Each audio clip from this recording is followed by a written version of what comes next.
So we are looking at the portion Yitro today, which begins with Exodus chapter 18. In the Eitz Chaim, we're on page 432. In whatever edition of Chumash you have, it is Exodus chapter 18.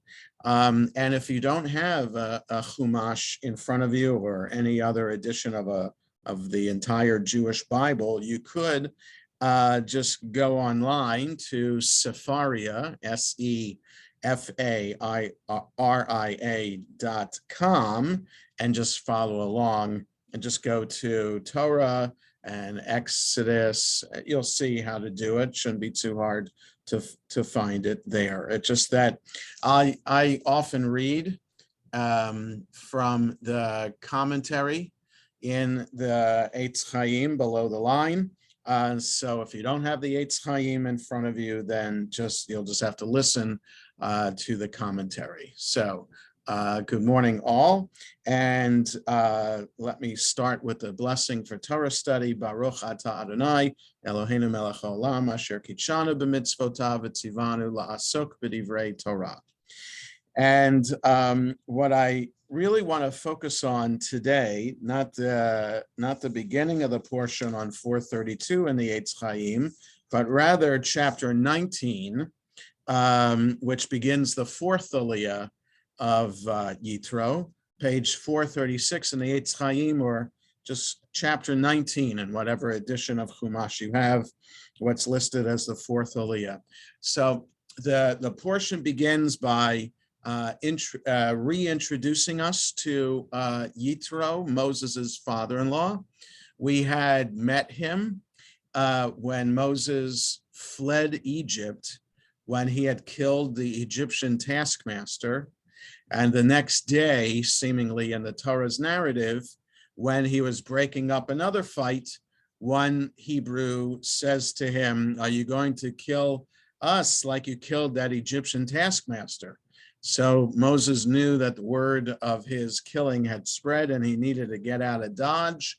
So he ended up in Midian, which is somewhere in the Sinai Peninsula, where he hung out for quite some time because according to the narrative, he married and had two sons before he went back to Egypt. So who knows how long that was that he was in Midian, but it was another one of these stories of the heroic figure at the well meeting his future bride there. So that's the story of Moses and Zipporah and her 6 sisters who go telling their father Jethro, about who they met at the well. And so Jethro welcomes Moses into the family, and Moses marries Zipporah. So it shouldn't trouble us that Moses, arguably the most important Jewish figure in all of the Bible, marries a non-Israelite. For the Torah, that's not a problem at all. And in fact, for most of the Bible, it's not a problem at all. It's only a problem for the books of Ezra and Nehemiah, because they are the ones, after returning from Babylonian exile, who said that Israelites should only marry other Israelites, or at least set up the rule that women Israelites determine the religion of the child. So it's really from Ezra, that the time of Ezra, that we have the basis for that law. So before that, so Ezra is around 500, maybe, around 500 BCE. Moses is 1300, 1200 BCE, so many centuries before. Okay, so the beginning, chapter 18 of Yitro, focuses on how Moses reunites with his family because Yitro, his wife and children, had stayed in Midian while he went back to Egypt to get the Israelites out of Egypt. So he's reunited with his family. And Jethro also suggests a way for Moses to organize life, daily life, because Jethro sees how everybody's coming to Moses as he's the only one to solve issues, legal issues, other relationship issues for the people. And Jethro says, it would be better and more efficient if you had representatives set up for thousands, hundreds, and tens. That way your time is freed up. And Moses, it's thanks to Jethro that system gets set up. Now, chapter 19 gets to really the heart of the matter. They are camped at Mount Sinai and are preparing to receive, to hear God speak to them the essential laws that will serve as the basis for Israelite society. So this is the reading. It's not just part of the weekly reading this coming week, but also chapter 19 and 20 are the reading for the holiday of Shavuot, the second of the pilgrimage festivals, Passover, Shavuot, and Sukkot, the holiday that commemorates the giving of the Ten Commandments and the Torah at Mount Sinai. So this reading, so we're used to this reading that is done twice a year, part of the weekly cycle, and also on Shavuot. And so because it is the revelation of God at Mount Sinai, it serves as really the spiritual focus and kind of setting the tone for the rest of the Torah. All the rest of the laws and commandments that are presented in the rest of the Torah stem from the events that happen here. And so that's why the rabbis spend an inordinate amount of time and paper or parchment on interpreting everything that happens in chapters 19 and 20. So I want to look at some of these things today. We probably won't get to everything that I noted to myself to look at, but I want to begin right here at chapter 19, and let's look at the very first verse. B'chodesh hashlishi, in the third month, letzeit b'nei Yisrael me'eretz Mitzrayim, the third month after the children of Israel left Egypt, left the land of Egypt, Bayom Hazeh so the English translation already is wrong. And so in context, it should be translated on that day. But the Hebrew literally means on this day, right? So a narrator usually writes in the past tense, right? When you're narrating events, you say this happened on that day. This is the course of events. There could be dialogue that could be recorded as part of the narrative that makes it seem live, but a narrator usually writes in past tense. So the Hebrew should have said Bayom Hahu.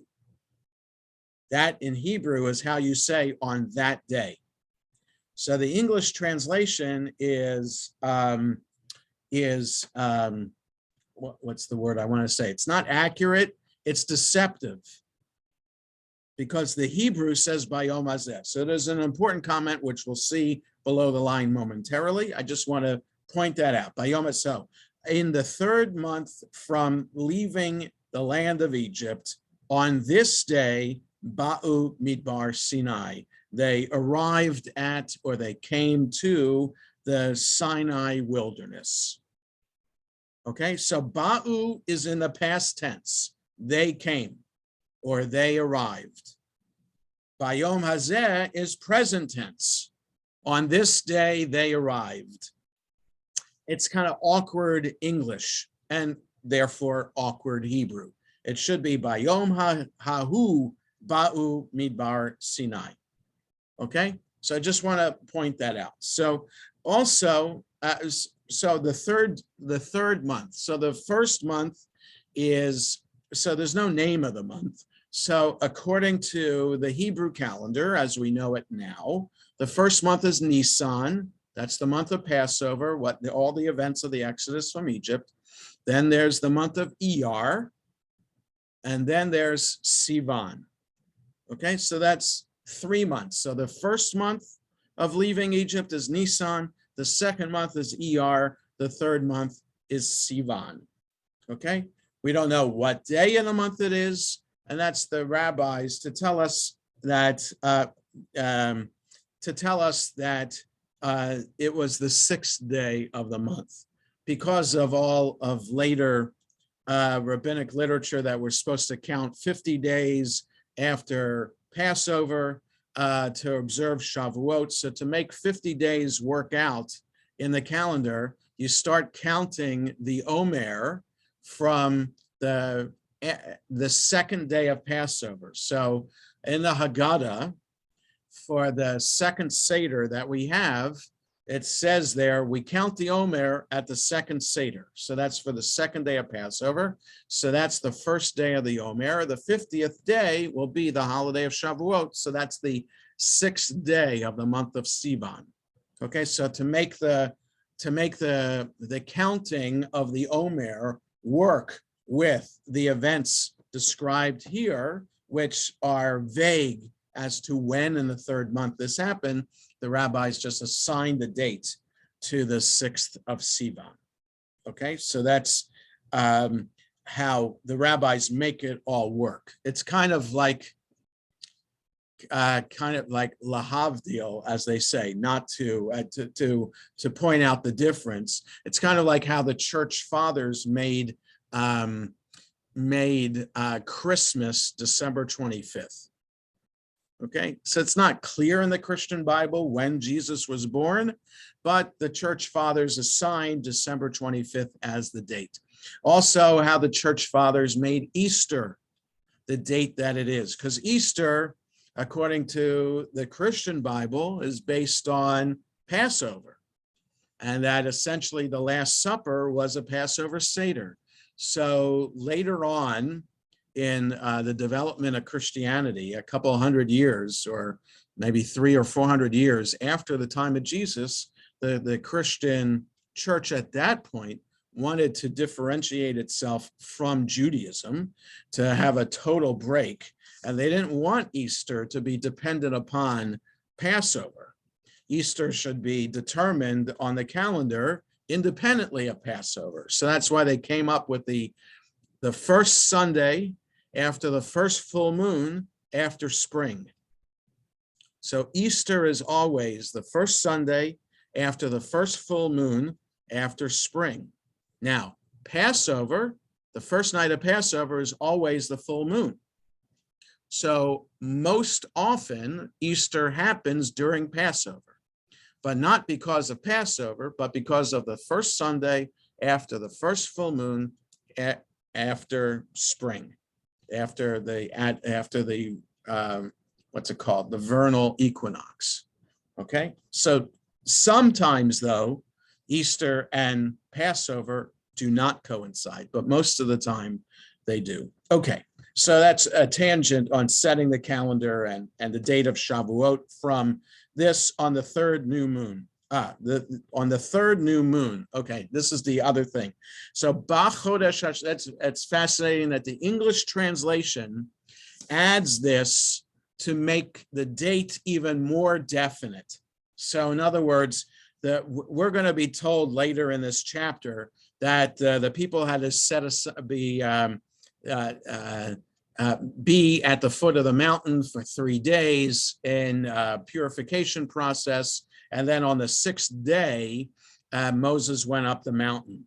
So on the sixth day, he went up the mountain. But if you translate B'chodesh as new moon as opposed to month, then on the third moon, that's the first day of the month. So that's extra incentive to get to the sixth day of the month being the anniversary of the giving of the 10 commandments and God's revelation, and making it be the 6th day of Sivan.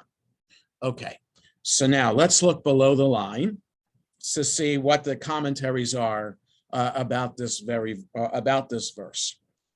So on the 3rd new moon, the sages, noting that the zodiacal sign for the 3rd month, which is Sivan, is Gemini, the twins, take it as symbolizing the equal importance of the written Torah and the oral Torah. I just want to pause here for a moment to point this out.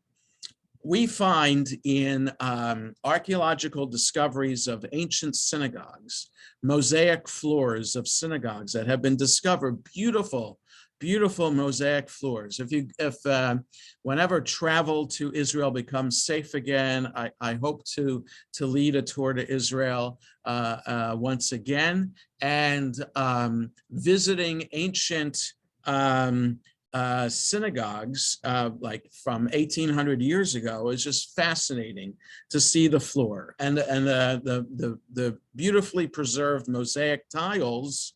Often have signs of the zodiac in them, which could cause us to step back and say, what are these pagan non-Jewish images doing in a synagogue? What is the zodiac, which is astrology? What is that doing with Judaism? And the rabbis took those signs and made them Jewish. They didn't ascribe any astrology to these signs, but rather they ascribed spiritual significance to the signs. Okay, so that even in the wall calendar that I use, that's in the chapel, for understanding what are the prayers that are omitted because of the special day in the calendar. It's all written in Hebrew, but each month in this calendar that's produced by an ultra-Orthodox yeshiva in New York has the signs of the zodiac for each of the months. So it becomes part and parcel of Jewish tradition to have these zodiacal signs. But in the ultra-Orthodox community, it's not associated with reading the horoscope, your daily horoscope in the Washington Post, but rather it's associated with what the rabbis associate these signs of the zodiac with the particular month. So Gemini is always around that time of year that Shavuot would be. Late May, early June usually is when Shavuot is. So Gemini is around that time.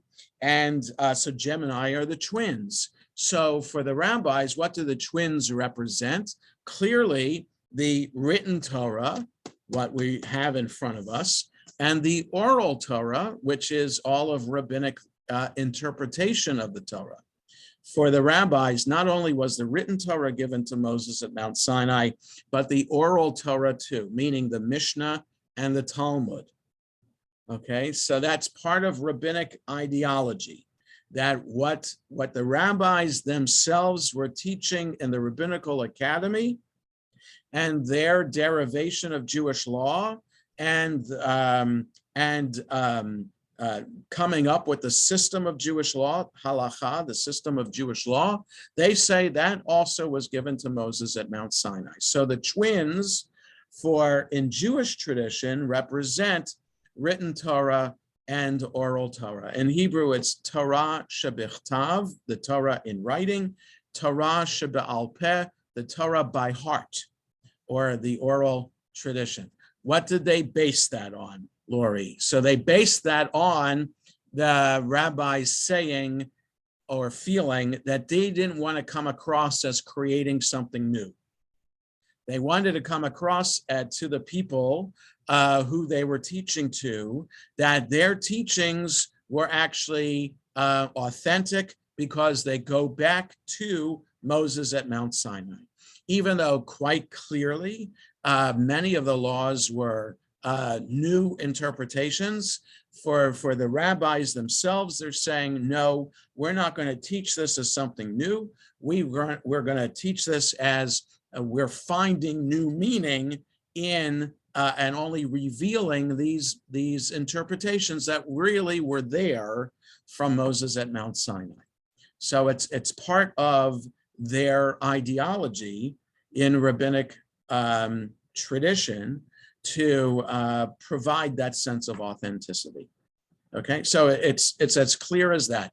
They themselves would say, well, it's here in the Torah, we see how we're supposed to interpret it this way, but there's no basis in the Torah at all for lighting candles to for Shabbat. Nothing. There's nothing in the Torah about that. Yet the rabbis say it's clear in the Torah that we're supposed to do that. We're supposed to remember the Sabbath day and keep it holy. So for the rabbis, how else to do that if not light the candles? So something that they are creating out of whole cloth, they are insisting is part of the Torah itself.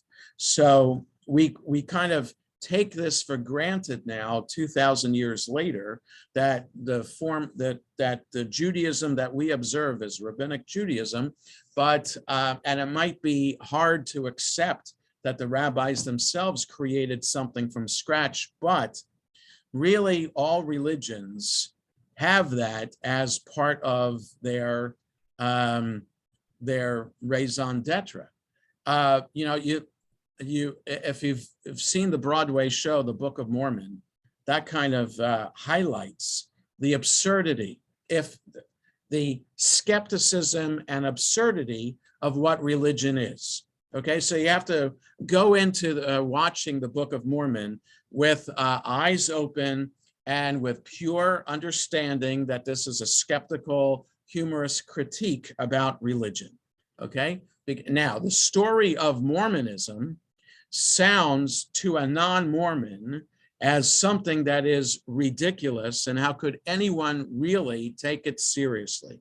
I don't mean to denigrate the Mormon religion, but I'm just saying that a story that of a man who has a vision of a Native American appearing to him in a vision and showing him where 12 gold plates have been buried in his backyard, written in a language that Native American has to translate for him, that turns out to be the Book of Mormon and serves as a basis of the Mormon religion, sounds a little bit far-fetched to a non-Mormon, but it's not as far-fetched. It's not quite, maybe it's more far-fetched than the story of Moses and the Israelites arriving at Mount Sinai and hearing God speak to them.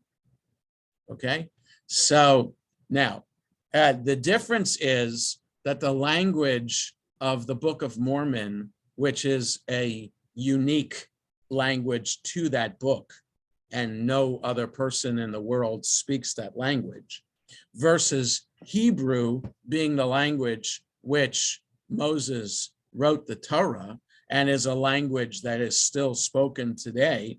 Okay, that's a major difference. And also Judaism happens to be 4,000 years older than Mormon religion. But in the scheme of things, you buy into the religion itself, or you don't. You either buy into the fact that Jesus was resurrected, or you don't. You buy into Muhammad having a vision from Allah that caused him to write the Quran, or you don't.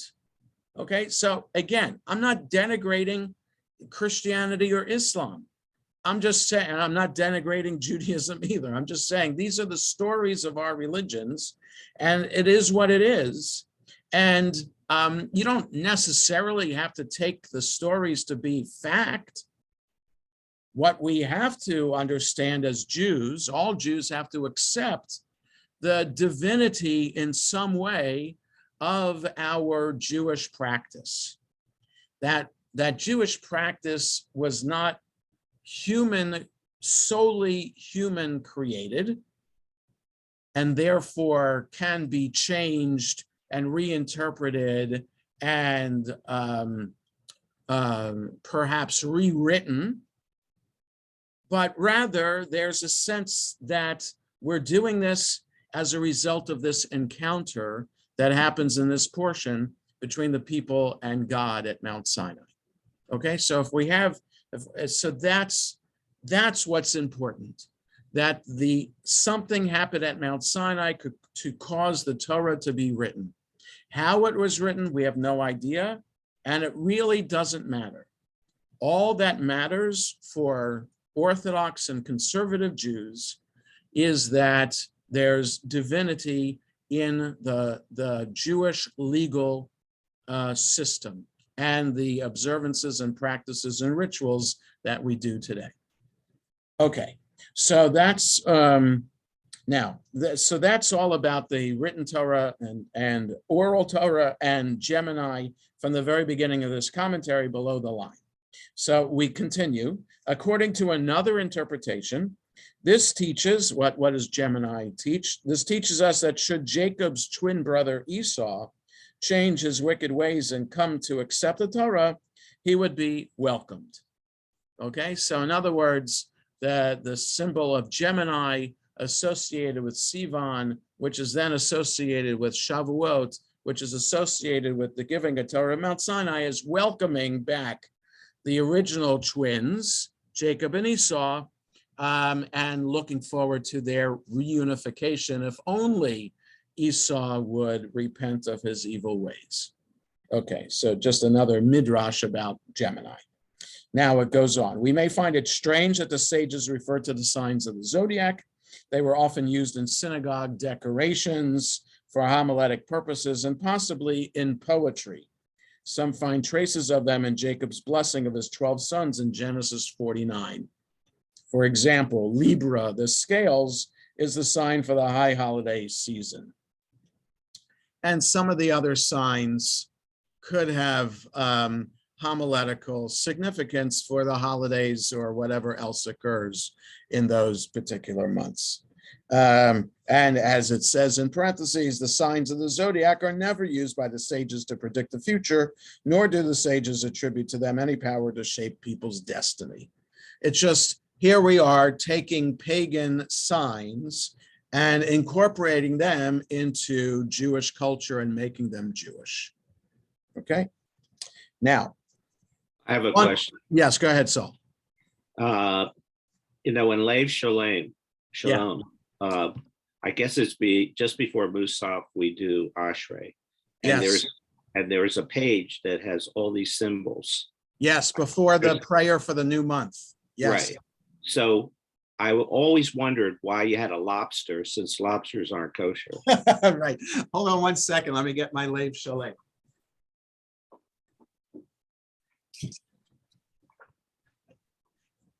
Why we have they call it a crustacean, but it's really a lobster. So what Saul is referring to is let's see, the prayer for the new month is on page 180, and then yes, so it's 179 in the Lev Shalom, and here it is. You see all this English commentary and the signs of the zodiac. So the months of the year, yeah. So some of them, yeah, so just pointing out what the zodiac symbols are for each of these Hebrew months. And so Nisan is the ram, ER is the bull, so it's Taurus, right? Sivan is Gemini, but it doesn't give the homiletic meaning to associate that particular zodiacal sign with with that month. Yeah, so the next one is Tammuz. That is the Tammuz's symbol is the crustacean, which is so in English that would be Cancer. Yeah, okay. So you can if you have Lev Shalom, look to page 179 and you can take a look at that. Okay. So now the next thing that the commentary is saying about here, this intro to giving the Torah. So the question is, the third month after leaving Egypt, the question is, why didn't they arrive at Sinai right away? And why didn't this happen right away? Why wait 50 days after the Exodus? It's actually, the rabbis say the Exodus occurred on the seventh, what is now the seventh day of Passover. So why wait 42 days? So why was the Torah not given as soon as the Israelites left Egypt? As the commentary continues, the Midrash compares the situation to that of a child who had fallen gravely ill. His father gave him several weeks to recuperate, and only then did he let him return to school. So too, when Israel went out of Egypt, some Israelites had been disabled by the experience of slavery. God said, I'll wait until they're healed, and then I'll give them the Torah. So that's one idea, that the people were too physically weak and perhaps spiritually weak to be in a position to fully accept the Torah itself and understand completely the impact on their lives. It goes on for additional comments. Levi Yitzchak of Berdichev, a Hasidic rabbi, sees it slightly differently. Had Israel received the Torah immediately after the Exodus and the parting of the sea, it would have seemed that they accepted it out of gratitude for the miracles God had wrought for them. Instead, God waited until the effect of the miracles had worn off and they began to complain. Then their acceptance of the Torah was a completely voluntary act of commitment, right? Because last week's portion, they after crossing the sea, they complain about being thirsty, and they also complain about being hungry, right? So that the miracle of quail comes, and the manna starts falling from heaven every day, and also there's the water, the bitter water that they are camped by becomes sweet. So all of these miracles happen after the people complain. So the people needed to be in a better mood to voluntarily accept the Torah and not have it be like grateful for the miracle of it. Okay. The other thing I wanted to share is from about the Bayom Hazeh as opposed to Bayom Hahu. Why does the Hebrew say on this day and not on that day? So the Hebrew here literally means on this day, as if to suggest that on any day when a Jew accepts the obligations of the Torah, it is as if he or she were there that day, standing at Sinai and hearing the voice of God, right? So in other words, Bayom Hazeh is understood homiletically to mean that every time that someone becomes bar or bat mitzvah, or someone converts to Judaism, they're accepting upon themselves the yoke of the commandments. They are buying into the system.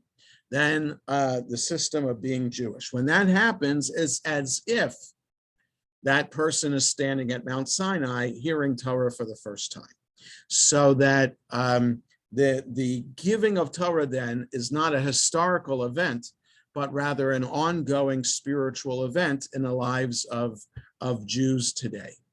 So that in every generation, often throughout our lives, as we find study to become a spiritual endeavor, then that is as if we are reliving Mount Sinai. And traditionally on Shavuot, the night of the first night of Shavuot, we're supposed to stay up all night studying as if we're reliving the experience of receiving the Torah that day that we're observing the holiday. Rashi takes the words to mean that every time a Jew reads the Torah, it should be as if for the first time. So anytime we study Torah, it could be as if we're reliving the Mount Sinai experience. Heschel, Abraham Joshua Heschel, a great theologian of the last century, distinguishes between the giving of the Torah, which was a one-time event in the Sinai wilderness, and the acceptance of the Torah as an authoritative voice in our lives, which can take place at any time.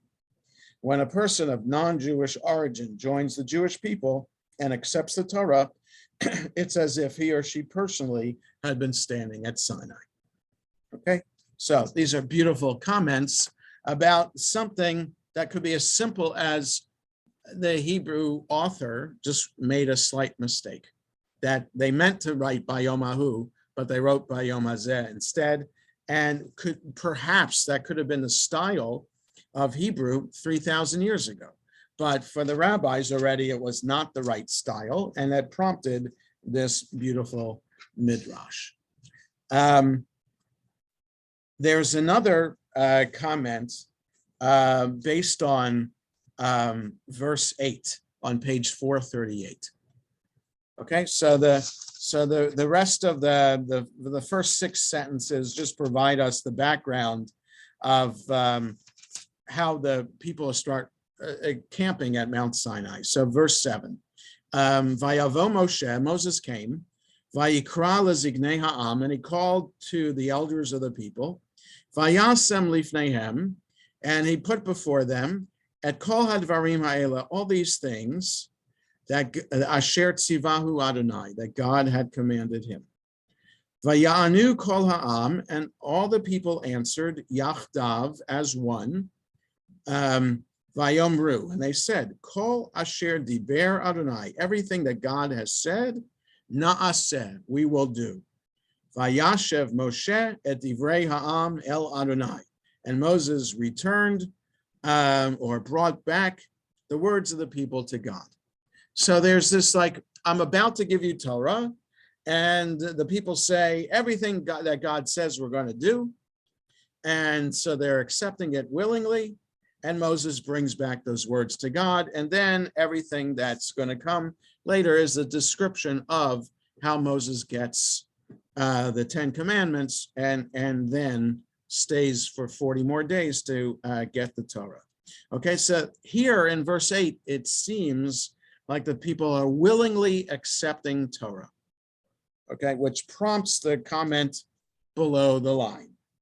One tradition describes God as compelled to lift the mountain over their heads, threatening to crush them with it unless they accept the Torah.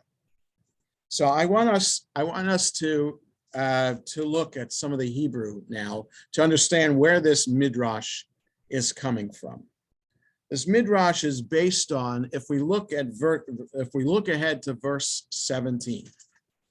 In verse 17, it says, Moses led the people out of the camp toward God, and they took their places at the foot of the mountain. Again, the English is deceptive. The Hebrew says betachtit hahar, which could be translated as at the foot of the mountain. It could also be translated as underneath the mountain. So how could the people be camped underneath the mountain? So that leads to a midrash in which God actually lifted Mount Sinai out of the ground and hovered it over their heads as a threat. Accept the Torah, or Mount Sinai becomes your grave. God says, I'll drop Mount Sinai on top of you. And the people say, okay, we'll take the Torah. So there's that stream of midrash that suggests the people unwillingly or by force had to accept the Torah. Versus the same description of the people at Mount Sinai, we have back in verse 2, which I didn't read. Verse 2, back on 436, says, having journeyed from Rephidim, they entered the wilderness of Sinai and encamped in the wilderness. Israel encamped there in front of the mountain, or opposite the mountain, Neged Hahar. They were at the mountain, okay, which seems like a more logical or more appropriate way to describe it. So verse 2 says they are opposite the mountain. Verse 17 says they are underneath the mountain. But also verse 8 says that the people said that all that the Lord has spoken, we will do. So are they saying this voluntarily, or are they saying it because the mountain is above their heads, and if they don't say it, the mountain's going to crash down on top of them and they'll die? That's what the rabbis don't know. Some say that they accepted it willingly. Some rabbis said, no, it was by force. And those rabbis who say it was by force only have to look at what later develops in the Torah in terms of the golden calf and other points in the Torah in which the people stray from God's path and start complaining in the desert. And then you have the rest of Jewish history in the Bible in which the people become idolatrous and stray from God's path too. So it's clear that the people didn't fully buy into it, and therefore the having the mountain above their heads makes more sense to what happens later in Jewish history. Because had the Bible described the Jews as fully following in God's ways, then we wouldn't need the mountain hovering over the head image. This statement here in verse 8 would make the most sense. So the commentary says this, so after the parentheses there on verse 8 below the line, another rabbinic tradition has Israel responding enthusiastically to God's demands. So is it the mountain hovering over their head, or is it enthusiastic? It sees the event as a wedding, with the uplifted mountain serving as the marriage canopy. So in other words, the mountain was lifted over their heads, but it served as a chuppah as opposed to serving as a threat. Yet another pictures God offering the Torah to the other nations to forestall any charges of favoritism towards Israel, right? There is this classic midrash that God went to the Ishmaelites, he went to the Moabites, and all these nations said, oh, we'll accept the Torah, but just tell us what's in it. And he says to the Ishmaelites, so it says, do not steal. And the Ishmaelites say, but that's how we live. No, forget it. We're not going to take the Torah. So God goes on to the next nation. Do not murder. Bro, this is part of our society. So they use, do not commit adultery. No, but this is what we do. So no thanks. So in other words, in case people might say, how come you have the Torah? We didn't get to have the Torah. Well, the Midrash says, well, you did have a chance to get it. You rejected it. It came to us last, not first. Okay, so yet another picture is God offering the Torah to other nations, only to have them reject it when they learn of its demands. Only Israel is prepared to accept it. The divergence of traditional views may reflect an ambivalence toward the Torah's demands or the reality of their experiences later in history, right? So in other words, how do we as Jews today accept Torah? Do we do it willingly or do we not do it willingly? Do we see the laws as restrictions on our behavior, or do we understand them as actually freeing us? The varying midrashim may reflect the truth that the mitzvot are both a joy and a burden. The prophets Hosea and Jeremiah look back on the wilderness years as a honeymoon period, the golden age when Israel was close to God and trusted God. So there's a classic line that's part of the Rosh Hashanah liturgy that has a cantorial bent to it. And Cantor Adina often sings it with our choir. Haven Yakir Li Ephraim, Yeled Shashuim, Lechtecha Harai Bamidbar. So I remember your youth, a little child, Ephraim, Israel's often referred to as Ephraim, and you followed me in the desert when you were young. So that's just one of the examples of images from Jeremiah about the those honeymoon years in the desert. The Torah's own account in subsequent chapters shows Israel as repeatedly rebellious and complaining. So it's just that did the Israelites accept the Torah willingly or not is really the question for the rabbis in terms of how Jews act today.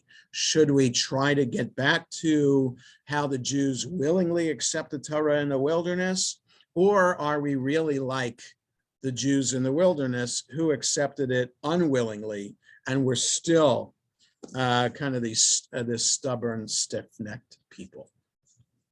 Okay, so there's more I wanted to get into, but that's about, if I started on something else, we wouldn't have the time to finish it by noon. So let's stop here for today, and I encourage you to look at the portion with the below the line commentary before Shabbat to see the other things about it, especially the commentary on the 10 Commandments themselves.